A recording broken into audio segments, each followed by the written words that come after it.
네, 비영리 법인도 일반적인 법인과 마찬가지로 법인 파산 제도를 충분히 이용하실 수가 있습니다. 이 경우에는 법인 파산을 고려해야 되는 시점이 언제인지에 대해서 먼저 설명을 드리도록 하겠습니다.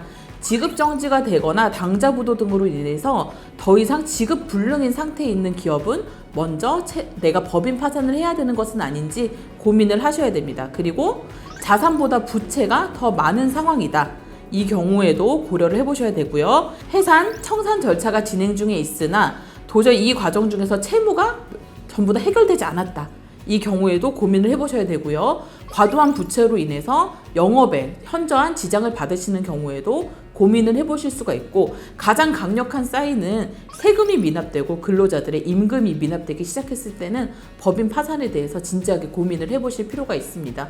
왜냐하면 그 경우에는 임금과 세금을 전부 다 해결해주지 않으면 이건 끝나지 않는 문제거든요. 형사처벌까지 갈 수 있는 사안이기 때문에 법인 파산을 통해서 어떻게든 이 문제를 끊어내고 해결을 하고 간다.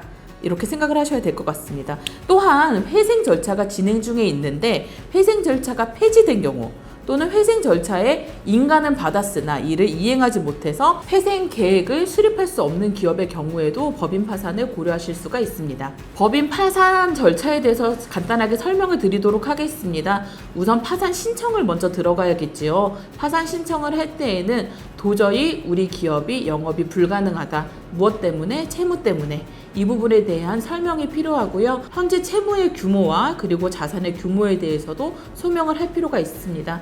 이렇게 신청이 들어오게 되면 보통 법원은 채무자의, 그러니까 회사의 대표를 이렇게 불러서 신문을 진행을 하게 됩니다. 그러고 난 다음에 타당하다고 생각이 되면 파산 선고를 하게 되는데요.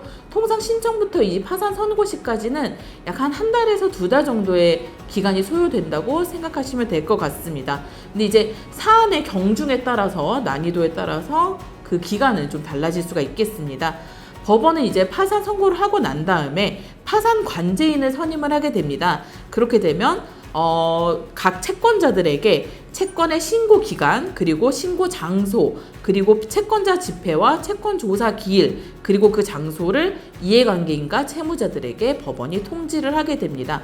파산관제인은 어떤 거를 하냐면요, 선임 직후에 채무자의 재산을 조사를 해서 현금화를 하게 됩니다. 그러고 난 다음에 채권자들로부터 신고된 채권이 실제로 존재하는지, 그 규모는 얼마인지, 그리고 채권의 우선순위는 어떤 것이 있는지를 확인을 하게 됩니다. 그러고 난 다음에 첫 번째 채권자 집회 및 조사 기일을 열게 되는데요. 여기서 채무자들과 이해관계들에게 채무자의 재산 상황과 환가 결과, 그리고 채권 조사 결과, 그리고 채권자들에 대한 배당 전망에 대해서 설명을 하게 됩니다.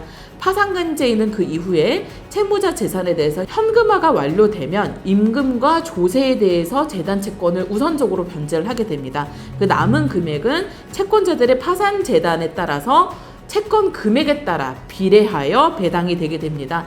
배당이 전부 다 완료가 되고 나면 파산관제인은 업무 수행 보고를 하고 난 다음에 법원은 파산 절차를 종료하는 결정을 하게 됩니다.